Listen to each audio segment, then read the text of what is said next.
Welcome to our seventh Coffee with a County Forester. Vermont Coverts and Vermont Woodlands Association has been bringing this morning program from the beginning of our quarantine. And it's been a lot of fun. We've been meeting each of the county foresters through our time. This week we have Hannah Dallas, who's the Southern Windsor County Forester. I'm going to ask all of you to mute your mics, and we'll use the chat box to ask questions. If you have anything to ask Hannah, she'll give a little introduction, and then we'll back and forth with questions, Hannah and I and Kathleen. And yeah, and we'd love for you, if you want to know about these and other programs, to sign up for our e-news on both of our websites. You can do that. You can also join Vermont Woodlands Association and support Vermont Coverts with a donation so that we can continue to bring you these kinds of programs. Again, thank you for joining us this morning. And at this point, I will turn it over to Hannah. Hi, good morning, everybody.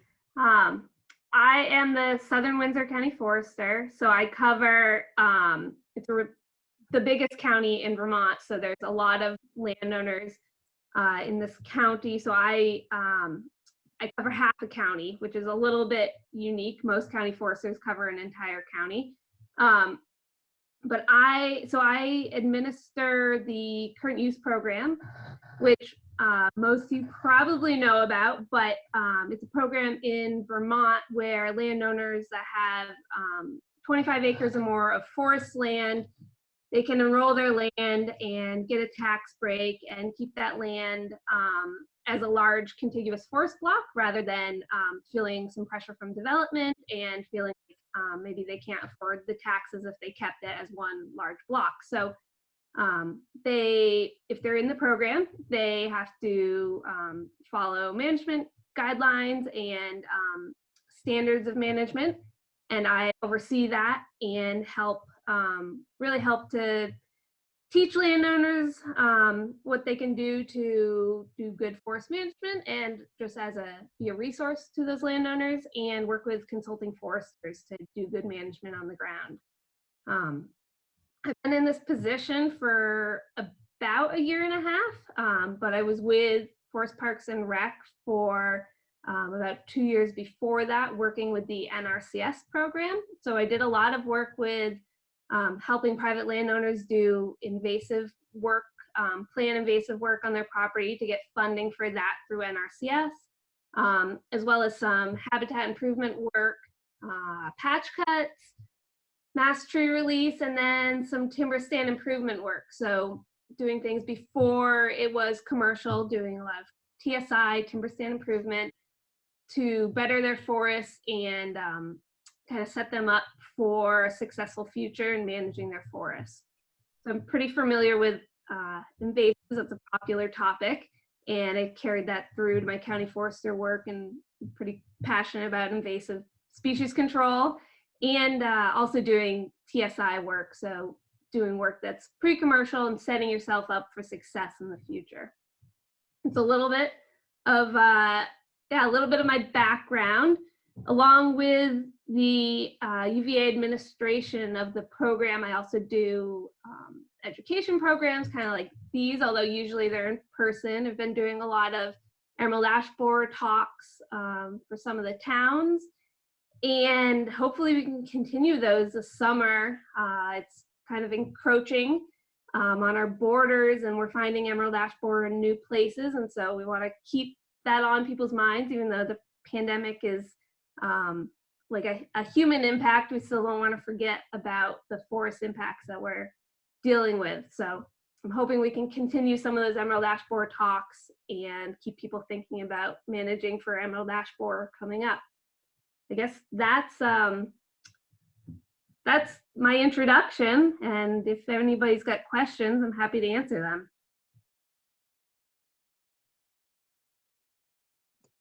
While we wait for people to kind of type into the chat box, let me ask you a few questions to start out. So what do you think are some of the biggest threats to our Vermont forests right now? What should landowners be concerned with? So I think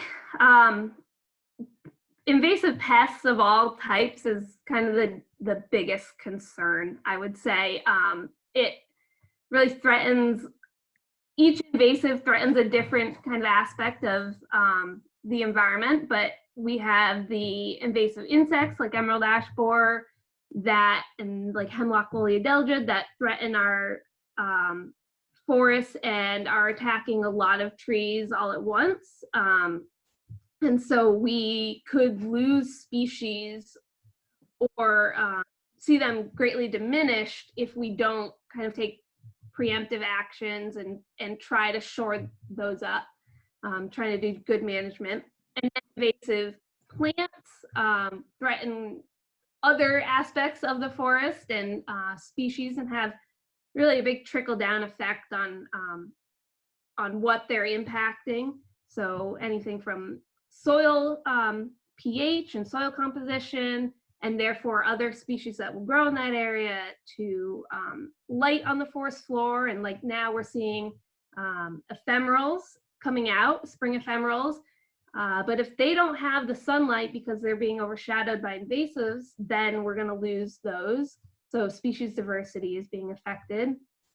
And just overall regeneration of our forests and our native species composition, and forests as a whole, if they can't regenerate because there's invasive plants in the area, then we're at risk for losing our forests in general if we don't think about that. So I think invasive species, there's a lot of things you can talk about and how they impact things, but I think that's one of the biggest threats, because there's just so many little pieces to it. I think there's also fragmentation always comes up as a threat, and development, and as we have more and more people in the planet, people want, especially now, we're kind of noticing that that there are a lot of people looking at Vermont as a nice place to live because you can own a little piece of property and get outside during this pandemic where a lot of people in cities can't. So that's always a risk, is that development pressure. I think those are kind of the two big ones, that a big umbrella topics, and then there are lots of other things that fall within those. Great, great. Jock had a question for you. He said you once visited and found native honeysuckle on his property. So he's since found 2 more individuals, but the deer have been eating them. And he's thinking of surrounding them with wire fencing. Wondering your thoughts on that. And I also wish you would tell people a little bit about honeysuckle and how to tell invasive honeysuckle, which is mostly what we have, from this kind of rarish native honeysuckle. Yeah, I love finding native honeysuckle. I think it's so cool. So native honeysuckle, like its name, like it was here before we had the introduced non-native species, and there's a few introduced non-native species. I try to just keep it simple and talk about invasive versus invasive versus native. But the invasive honeysuckle, my first instinct on how to describe it is that it just looks like it belongs, compared to non-native, which looks kind of bullyish on the landscape. It's non-native is always trying to edge out other species, and it's usually crowding things out, and it's pretty big, and it will you'll usually see lots and lots of it. You may just see one if you're lucky, but usually you see lots and lots of it, and the shrubs are big. So native honeysuckle almost always is kind of below the knee, I would say. It's closer to the ground. Invasive honeysuckle is a larger plant. It will start out closer to the ground, so it can be a little bit tricky to tell them apart if it's young. But invasive honeysuckle, it gets really big, over your head, chest height. And then another couple of ways to tell them apart is that invasive honeysuckle, when you break a stem, it has a hollow stem. So it will kind of snap and pop open. So native honeysuckle, sorry, the names are a little tricky to keep apart, but native honeysuckle, the stem is solid. And then if you have leaves, another good way to tell is that invasive honeysuckle doesn't have anything on the leaf margin. Native honeysuckle has these little tiny, like translucent almost hairs that come off the leaf margin. You have kind of the honeysuckle leaf, and then there's just, if you look really closely, maybe if you have a hand lens, you can see these tiny hairs, and that's a good way to tell also. But generally people go for the hollow pith as their first method, and then just looking around too, and being observant of, do you see more of it? Do you see it kind of crowding other things out, or does it look like it's in its niche? The native honeysuckle really has a niche in the forest, and you won't see it very often. So what about wiring them in? Yes.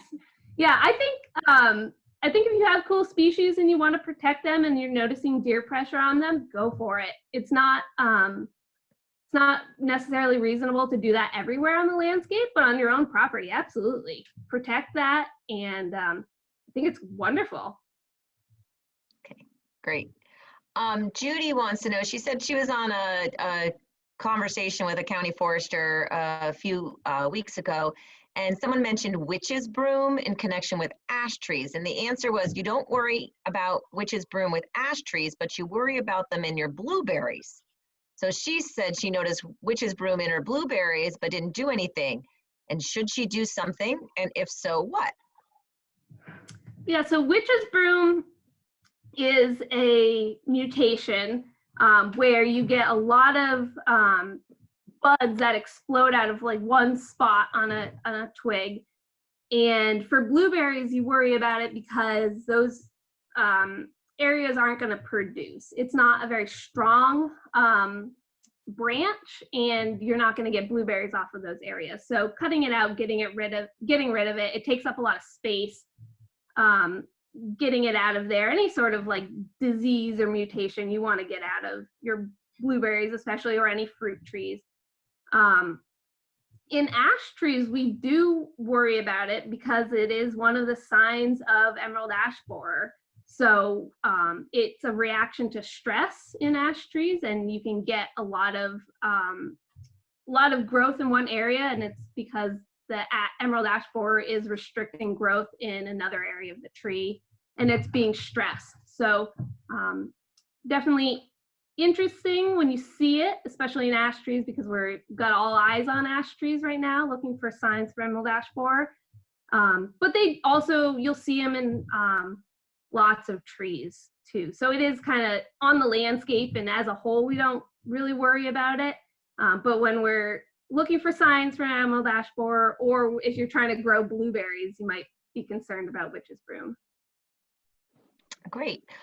We have someone that asked if you would go into more detail about TSI work. How do you determine which trees to release, and generally how much space around a released tree is best? Yeah, so which trees to release, a lot of it depends on what your goals are as the landowner. So we are always trying to release healthy, vigorous trees, especially if your goal is to kind of promote forest health and also to grow good timber species. If you have goals as a landowner, maybe to promote species diversity, you're noticing maybe your forest is lacking species diversity, then you might choose to release a few trees that are not necessarily the healthiest or most vigorous, but you want to keep those seeds on the landscape, and you want to promote those in your forest. So that might be a goal. And so you would maybe look around your forest and see which trees are the unique ones, and release around those. But generally, we're looking for health and vigor. You might also look around, and if your goal is timber production and high quality timber products, then you want to look at which tree species meet those goals. So you might be looking at your hardwood species. You might really want to have a sugar bush in the future, and you might want to promote sugar maple, and that kind of fits both niches for high value forest products and saw logs, and also for sugaring. So you might choose that tree as kind of a multi-purpose tree. You might be promoting wildlife, and so you might be looking really hard for some trees that would be great for wildlife, like something that would produce mass, so cherries or oaks or hickories, something like that. So the way you choose trees really depends on your goals, and then the health of those trees. And then you also, another thing I skipped over is that you want to look at the site, and you want to be growing trees that are really appropriate for that site.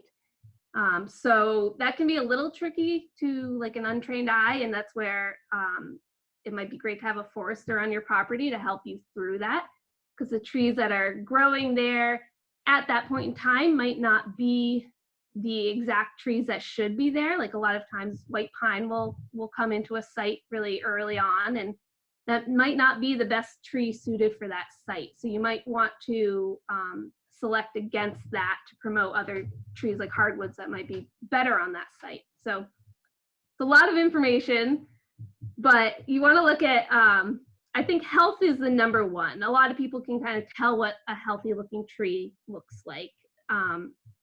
And then the space aspect kind of depends on the size of the tree. So if they're really small, you don't want to give them a ton of space right away. You can really do TSI at any stage. You don't have to wait until it's a certain size or anything, especially if you're putzing around on your property and you enjoy it like I do. You can start doing that work really early on, choosing which species you want to promote and things like that. But if you have really small trees, like a couple inches in diameter, you want to go slow at first. Those trees are really used to being packed in there, and you don't want to release them too fast. If you do, they can be really susceptible to ice damage and snow and things like that, and just the amount of sunlight all at once too. So depends on, yeah, if they've been released before. Also, you might see that they're chugging along healthy and give them extra space again. And so you can expand. A lot of it comes down to not necessarily the spacing of the stems, but the spacing of the crowns. And so you're looking up and looking at what's competing with the crown of the tree that you want to promote. And if something is encroaching on its space, backing up and giving it more space. So generally it's like 5 to 10 feet of space around the crown is kind of a good goal. And so if you cut a couple trees and you say like, okay, it looks like there's plenty of space on this side, then maybe you wait a couple years and go back. It depends also on how often you want to be in there. So there's a lot of it depends in this scenario, but I'm happy to also talk with people one-on-one. I love TSI work. I think it's a great way to be out in the woods and enjoy the woods, and you can really get some impressive work done. You can look back and see it in that afternoon and then in the years to come. Great. And for those on the call who don't know, TSI, I don't know if I said it when I asked the question or you said it in the answer, is Timber Stand Improvement, TSI work. So we have a question from Kelly about invasives. She wants to know, when hand pulling certain invasive species such as garlic mustard or poison parsnip, rather than using herbicide, what do you recommend in terms of disposal to prevent further spread? She's been letting them sit in bags to rot and then burning them. But are there other disposal methods to safely dispose of pulled invasives without risking further spread? She says, I assume throwing bags into the dumpster is not best. Yeah, so letting them rot in bags is really the best way to deal with them. Different kinds of plastic will help things decompose faster. So really cooking them under some clear plastic can help. But I'm not super familiar with disposal methods other than the bag method. I can think on it and get back to you, but I'd say letting them rot in bags. You gotta Really watch it. Definitely don't throw them in your compost pile. They'll just spread and take off. Don't throw them like anywhere really on the ground. They'll root very easily. So making sure that they're dead. I'm curious if they're rotten and mushy and then burning them, how the burning goes. I guess you'd have to have a pretty hot fire, but that sounds like a good way to really make sure everything's dead. I did put in the chat box the link or the website for VT Invasives. That's a great website for people to go to learn more about a specific invasive species, how to identify it, how to control it, both mechanically or with herbicides, different methods that you can take to control the invasives, and then it also addresses disposal. So that's a great website for every specific invasive species that we have, and we have many. Thank you. Here's another invasive question. How do you control bittersweet from climbing on a plantation of black walnut trees? Yeah, bittersweet's a tough one. You really the tried and true method, and a lot of people hate this answer, I guess, but herbicide is the best way to deal with things like vines, especially like bittersweet. It's very hard to remove mechanically. The roots, when you pull on them, they seem to snap, and you can't get any foothold with pulling the roots. If you can't get the roots of them, they're just going to keep coming back. And so herbicide is a way to kill the plant, and the plant draws the herbicide into its roots, and you're able to kill it. It is frustrating. I understand for some people that don't want to use herbicide, but it's kind of, I heard somebody else say this, a necessary evil. If we don't want invasives on our landscape, we don't have enough time and hands to hand pull all of them. And so I think mechanically removing them, I'm getting a little bit off on invasives, but mechanically removing them, I think if you have the time and the commitment, is wonderful. Don't rule it out. Doesn't mean that every invasive plant needs to be treated with herbicide, but there are some, like bittersweet, where it's just really tough to get it, especially if it's got a foothold and it's got a good root system. It's just going to keep coming back. So if the stems are large enough, you can cut the stem and then dab concentrated herbicide right on the stem, and it's very controlled. And you can really target that plant specifically in that area. If it's a lot of little shoots, it's a little bit more difficult, and it's harder to kill through foliar spraying the leaves, but it is also possible. So that's my answer. I understand, and I understand why it's frustrating that herbicide is promoted the way it is. Like, some people just feel uncomfortable, but it's very safe. They've done a lot of studies on targeted control with herbicide, and that's sometimes the way to go. Let's see, someone asked, I have thorny black locusts. Are they beneficial trees?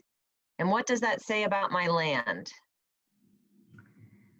So black locust, it depends on where you are, whether it's considered invasive or not. Generally, what it says about your land is that it's an old homestead, and those trees were brought at some point and planted in that area. A lot of times you'll see old cellar holes and things around, old apple trees and cellar holes and wells around areas where there's black locust. So there are areas of Vermont where black locust really can take over and overwhelm a stand and acts invasively. But there are other areas in Vermont, generally in southern Windsor County, black locust acts as a part of the stand. And we want to proceed with caution because we know it can act invasive, but generally it doesn't outcompete other species and it kind of fits in a niche. So if you're seeing that it is really becoming a monoculture of black locust, that can be concerning. But I would say if it doesn't seem like it's overwhelming a stand and out regenerating other things, then treat it like part of the stand. And there is a market for black locust. There's fence posts and it's very rot resistant wood. So it's sought after for certain types of projects. But yeah, I treat it like the part of the stand unless it starts to act like it's overwhelming things. Great. So I have a question. Do you have a favorite tree species? What is it and why? Oh, I feel like I'm always changing my answer to this one. I really like yellow birch. I think that it is just really cool in every stage of its life cycle, or every stage of its life. So as a young tree, I think it's really neat. It's got really pretty bark. That's kind of first drawn to it. It's very pretty. And then just how massive they can get. Every once in a while, you'll be walking around the woods and stumble across just this massive old yellow birch that's been there forever. They're usually pretty rotten inside. I've heard from one of the bear biologists with Fish and Wildlife that they found several bear dens inside yellow birch trees. And I just think they're so cool, especially when they get so big and giant, and they barely look like the yellow birch you see generally growing in the forest. The bark looks completely different. But I love so many trees and I find all of them unique. You're not the first person who said that about yellow birch. It's actually made me think more about yellow birch in general. So thanks for sharing. Yeah, we heard that from Tony D'Amato the other night, didn't we? Yeah. Yeah. Tim wants to know what material exists for educating landowners on timber stand improvement. Is there any resources or materials that you could recommend?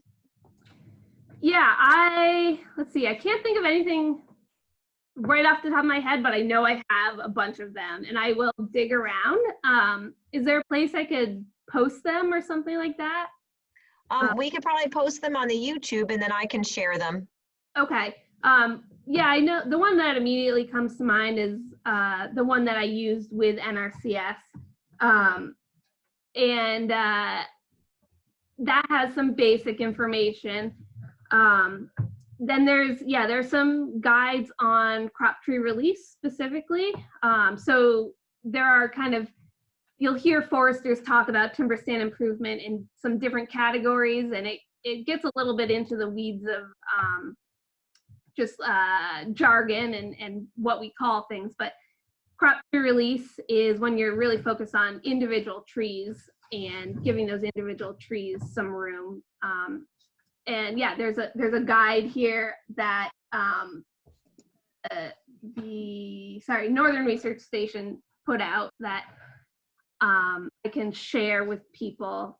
Then I'm having a hard time thinking exactly of the names of the publications, but I'll look through all my stacks of resources and get back to you. Suds good. Someone's asking how you get rid of honeysuckle.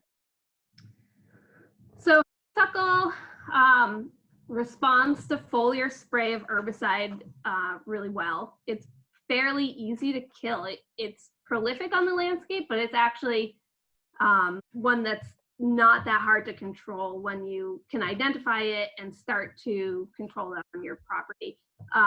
So foliar spray is if you have a really big area covered with herbicide, that's the easiest way. And then once those plants are dead, they're very brittle and they break down quickly.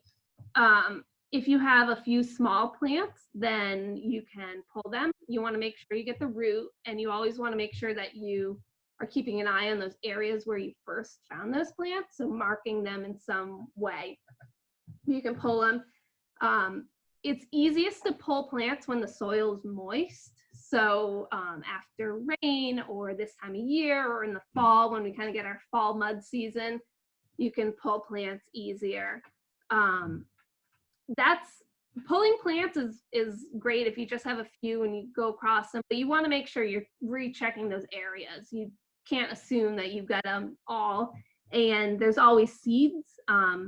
So the plants probably got there from birds bringing seeds or spreading from an adjacent property, and you want to make sure you're keeping an eye on those things. And then I've also heard some people have success with going by, if you don't think you can pull it, if it's a large plant, going through and cutting the stems and just repeatedly cutting the stems as often as you see shoots, really, and depleting its root energy. So that I've heard, I've never done that personally, but I've heard that that can be effective. And it also is very effective if you don't think that you can, well, let me back up. If you see it with fruiting bodies, absolutely try and like get the plant dead as fast as possible, because you don't want those fruits to mature and spread. So sometimes cutting those plants and knowing, okay, I need to come back to this and it's not a done deal, but at least it's not spreading seed for another year. That's, I highly suggest that, because the more seeds you have out there, the more chance you have for plants on your land. Okay. Judith wanted to know, she said she was looking at something regarding EAB, and there was a presenter that mentioned something called ash elm. And she'd never heard of that before. And she was wondering, is it ash? Is it elm? Is that just like a local term? Have you heard that? Never heard of that before. No, I wonder if there was maybe a miscommunication. I know that some people have mistaken dead ash tree or mistaken dead elm trees for ash trees because they've got that site image of what a ash tree looks like with emerald ash borer in it and woodpecker flecking and driving by quick. I know that there have been several dead elm trees mistaken. So maybe that's the only thing that really comes to mind. Okay, great, thanks. Another question about Asian bittersweet. They've been pulling Asian bittersweet and native grapevines for about 5 years, and now they notice that the trees are dying without the vines on them. Is it possible that these vines are killing trees below the soil? It's possible that they're girdling the trees below, girdling the roots. Yeah, it's definitely possible that there's issues with root girdling and restricting water in the roots. If the roots can't function, then the tree isn't going to function. All righty. So I have a question. I usually ask this of most of the foresters. You guys go out in the woods and you're exposed to the option of coming home with ticks. What do you do to keep yourself safe in the woods? So, yeah, we do daily tick checks in our house. My husband's also a forester, and our daughter likes to be outside a lot. So, and we have animals. So we do, yeah, nightly tick checks all the time. And I would say that's the best way to really get ahead of getting a tick-borne illness, is to just check yourself head to toe every night. Just get in the habit. As soon as the snow's melted, you can't assume that there's a day that you can't pick up a tick. I had a tick the other day that I didn't really go outside much that day, and I had a tick on me. So I think it must have come from our animals. So that's number one, is really just being diligent. No matter what you do when you go out in the woods, just every night checking. Taking a shower is even better. Then you can really make sure that you're scrubbing all over and getting rid of ticks and having a partner to help you to help. But going out in the woods, we have permethrin treated clothing that the state treats for us to protect us. So I have some pants and some shirts. But I don't always, I mean, out in my yard, I don't always, I'm not always wearing those or wear those in the woods. I try to avoid brushy areas, or if I do go through brushy areas, I try to check myself immediately rather than kind of waiting for the evening. So that's, yeah.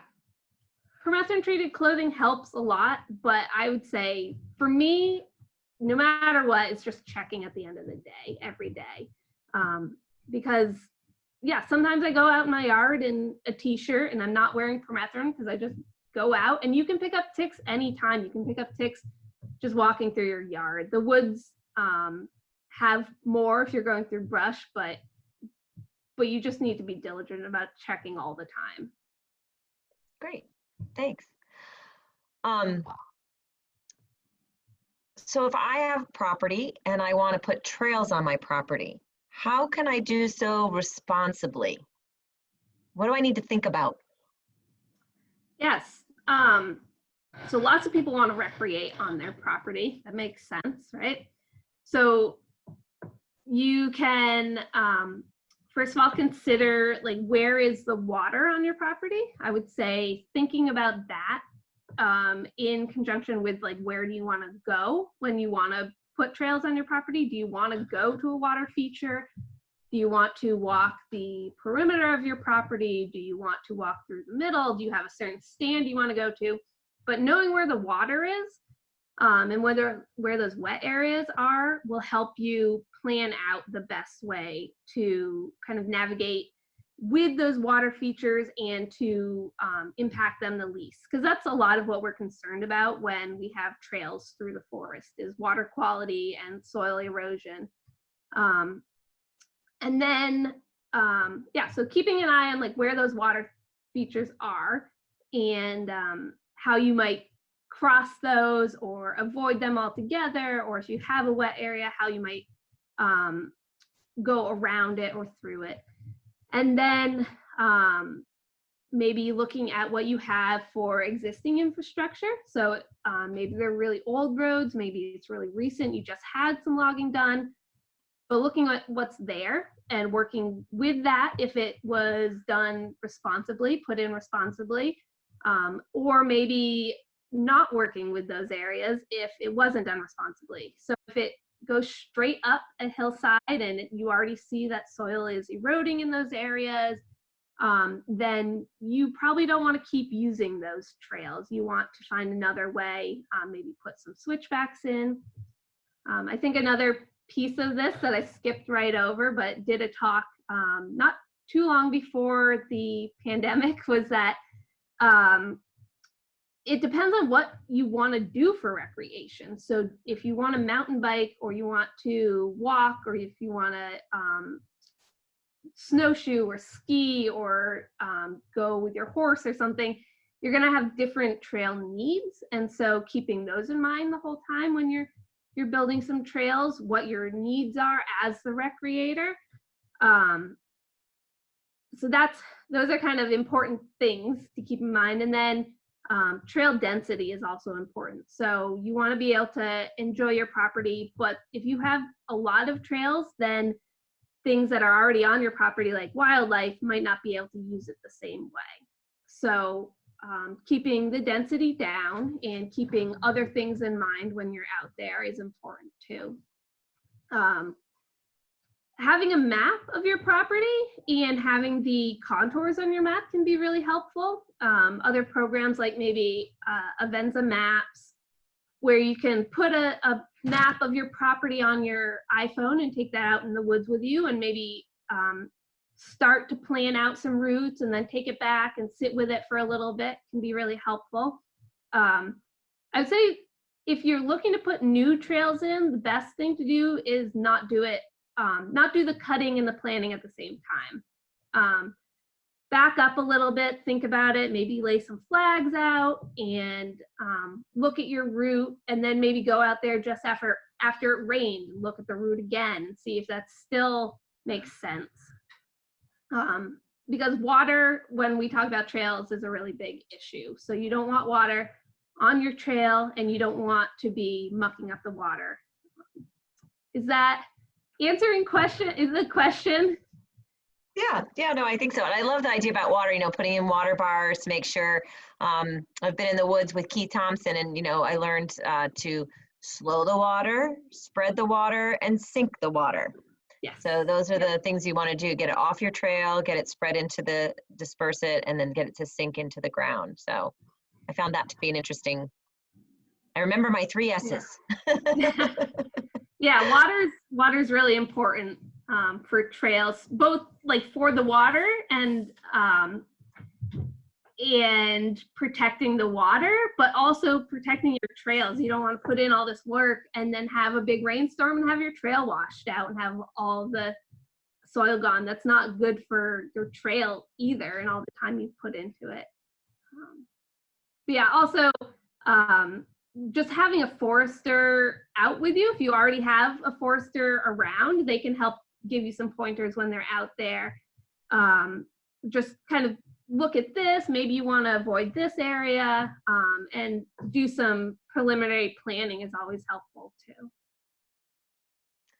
Okay, there's a follow-up question on trails. Are there guidelines under current use about building trails, or anything they need to think about if they're in current use? So when you're in current use, most of the properties are multi-use properties, so people are using them for lots of different things. But we don't say like recreation is good or bad or anything like that. It's a lot about landowner goals, but we do require that all current use properties, it's the law to follow the AMP, so acceptable management practices. And that means installing water bars and maintaining appropriate stream crossings, and really just being responsible for water quality on your property. So so it's not specifically recreation based, but you do need to be following the AMPs on your current use enrolled property. Can you define what an AMP is? Sure, yeah, so it's, the acceptable management practices, and it outlines, there's a lot of details, but it outlines like the appropriate spacing for water bars and appropriate ways to cross a stream and sizing of stream crossing structures, and smoothing out ruts, and where you would, they specifically apply to logging infrastructure or logging jobs, and the closeout you need to do for those and during logging. But we also want to see those on all the trails on current use enrolled properties. So a water bar, if anybody doesn't know, is just a berm of soil in a trail, so that the water, like Lisa said, hits it and then gets diverted. I can't remember your S's, but slows down and spreads and sinks. Maybe I'm hitting it. Sinks through the forest floor. Okay, I hadn't heard that, but I like it. And so you really, in order for those to work properly, you need the right number of them based on your slope. And so the booklet really outlines how to do that and the appropriate spacing and keeping up with them. There's a lot of maintenance that goes into it. So having trails is great, but the more trails you have, the more maintenance you also need to do. So. Good point. That's a great point. Trisha wants to know, she has a small patch of woods, but this would go to much larger patches of woods as well. And she says there's a large amount of dead and downed wood. Is it healthier should she be cleaning that up, or should she be leaving it there? What should she be doing and thinking about? Yeah, this is a common question. The more wood, the better, really, for wildlife, for soil health, just for everything, for carbon, if you're interested in that. Having wood on the forest floor is great. It can really, yeah, I don't know where to start exactly, but wildlife, let's start there. It's great for wildlife because a lot of critters really like that structural diversity. It's great places for hiding. It is great for lots of invertebrates. It keeps the soil cool and moist, so things that are living in that area or eating the things that are living in that area have a great time. It can really help with regeneration. If you just recently had a forest, had a timber harvest and you're trying to regenerate a certain area, if you have slash on the ground, then you might not get as much deer browse in those areas, which is an issue in most places of Vermont, getting a lot of deer browse on our desired regeneration. And so it makes a little bit of a natural barrier for deer to not get in there and eat everything. It's also, yeah, like I said, it's great for keeping the soil cool and moist, trapping carbon in that dead wood on the ground. People are also finding and recommending, a lot of foresters are starting to recommend keeping wood on the steeper slopes so that when we get really big rainstorms in the summer, like we do occasionally now, or more often now than we used to, that as the water moves across the forest floor, it's hitting down wood barriers and kind of spreading out and slowing down. Yeah, the more wood, the better, really. It is not always reasonable in some timber harvests, like if we do whole tree chip harvests, then, or whole tree harvest or chip harvest, and it's not always reasonable to have all that wood on the ground. Sometimes they're chipping all of the tree and taking it all off. It's not, there's different goals with those kind of harvests. So you can sometimes request that they leave a few trees and then you can fell them later and put them on the ground. We did that often with NRCS patch cuts. So asking them to leave some standing trees that you then know you'll come back and put those on the ground as your coarse woody debris to add to it. You can also have them drag tops back. It's extra work, and so for the logger, that is, it's extra work if they're doing a whole tree harvest, but the more wood, the better, and it's great for so many things. People have a hard time always understanding that. It can be messy, and humans generally don't like mess, but if you can think about all the other benefits, then try to. Yes, we tell people wildlife like it messy. Yeah. It's a good thing. Mess is best. And my son keeps telling me that about his room, but I don't buy it there. So there's a question.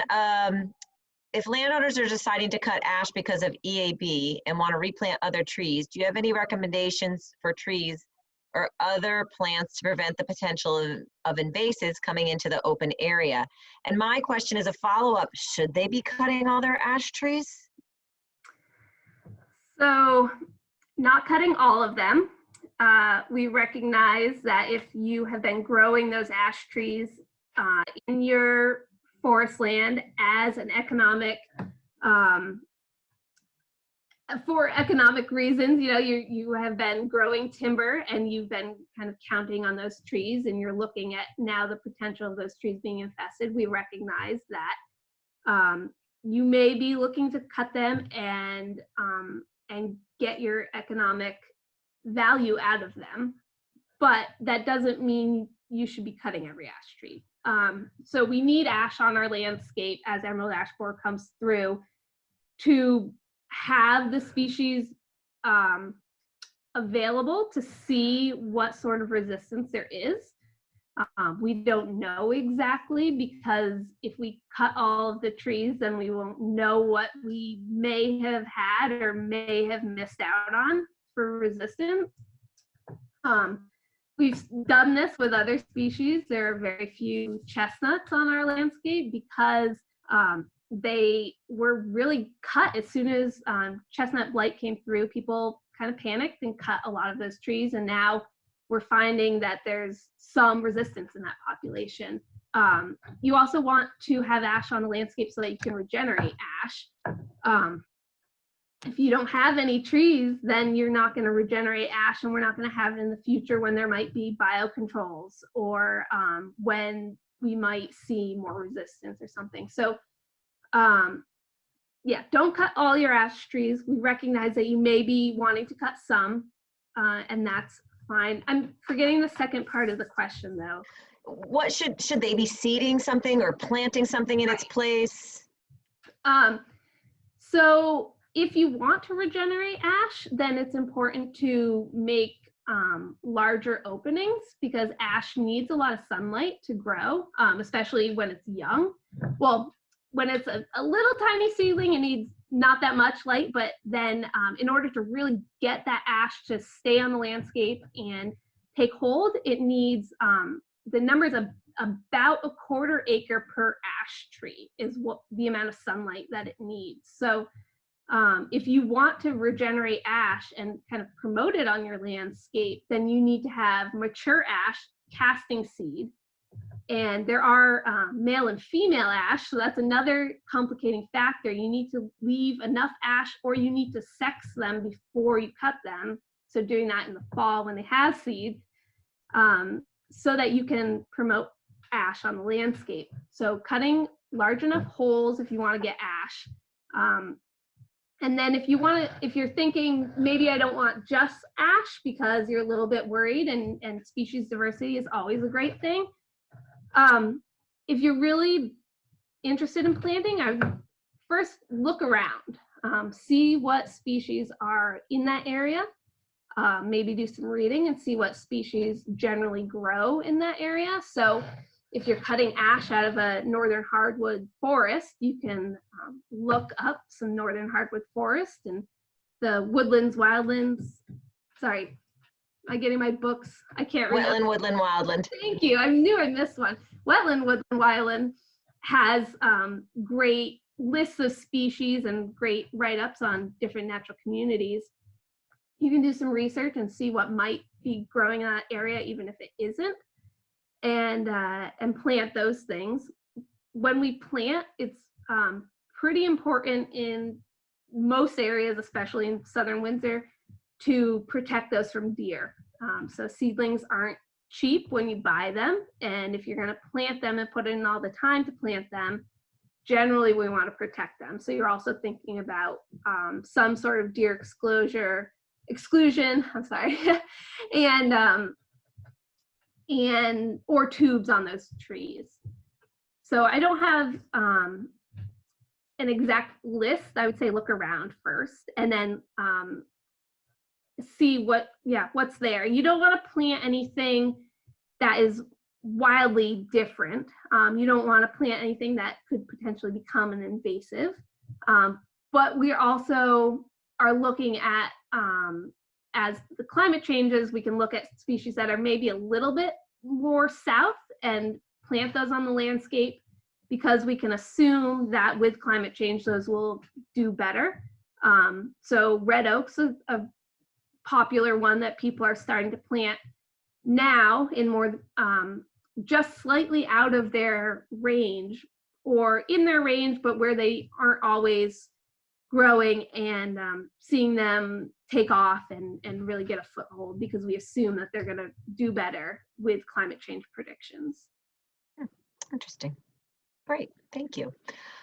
So as we look at the woods right now, you know, we've been home, we're able to get out, spring is here. What are you seeing in Windsor County in terms of maybe some of the spring ephemerals, or the trees that are starting to bud out, or the wildlife that are becoming more active or returning? Yeah, so I love spring wildflowers, ephemerals.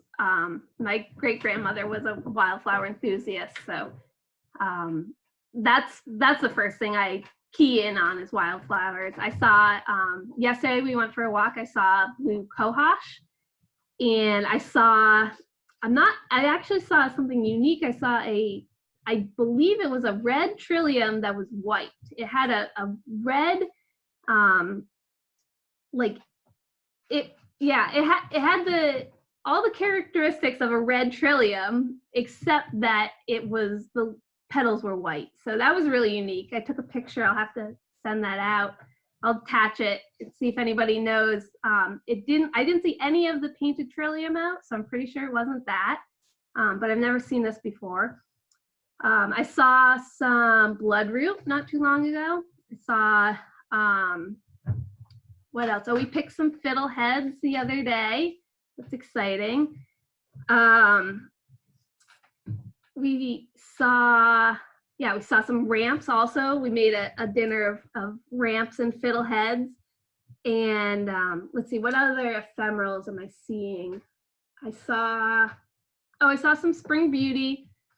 I saw, lots of wild oats. I saw some trout lily. Yeah, all sorts of things around here. They're really, really popping out. Just a little bit south of us, I live in Reading, and we drove into Springfield to get some groceries the other day, and all of the serviceberry is in flower there. We're waiting for it at our house. It's not quite out. So those are all the spring flowers I've seen. We've been hearing a woodcock in our yard for quite a while now. And yeah, what else? I love spring. I get so excited about it every year. And this year, I feel like it's especially nice to just slow down a little bit and observe it every day. Where I'm not leaving the house much, so I'm really focused on what's unfolding here at my house. Yeah, it's so exciting to see the leaves coming out, and the pussy willows are over now. I've noticed that, so they've all flowered, and can't really find any pussy willows where they're really tight and kind of that classic pussy willow shape. But it's exciting that we're moving forward in spring. Yeah. Does anybody else have observations of unique things, or just things you really like? We'll see what they type in, and Right. we got time for one more question. So Pat wants to know what herbicide might they use to control ferns that prevent regrowth of large areas that have been clear cut. So, the ones that are probably allopathic, I would assume. Yeah. Yep. So I'm assuming it's probably like hay-scented fern. And they'll take over an area. And it can be really frustrating for forest landowners that have these areas that were once forested and are now ferns. So one way to herbicide them is with glyphosate. So they don't need a very concentrated solution. So it'd be foliar spraying glyphosate at about 1%. And I would suggest working with a forester or a licensed pesticide applicator that really can know the percentage and dial it in, because you don't need to put extra herbicide on the ground. And you legally shouldn't either. You should be using just the right amount. So using that right amount and foliar spraying, and the timing is really important too. So I'm not specifically sure on the timing for ferns, because it varies for every different kind of plant, and when herbicide is most effective for that plant. So it's a very small amount for ferns compared to some other plants, but that will be effective. And then you want to make sure also, anytime you're doing invasive treatment, you want to make sure that you have your future goal in mind too. You don't want to just put herbicide on the ground and then walk away. So what is the goal of controlling that invasive plant, whether it's a native invasive like fern or an actual invasive?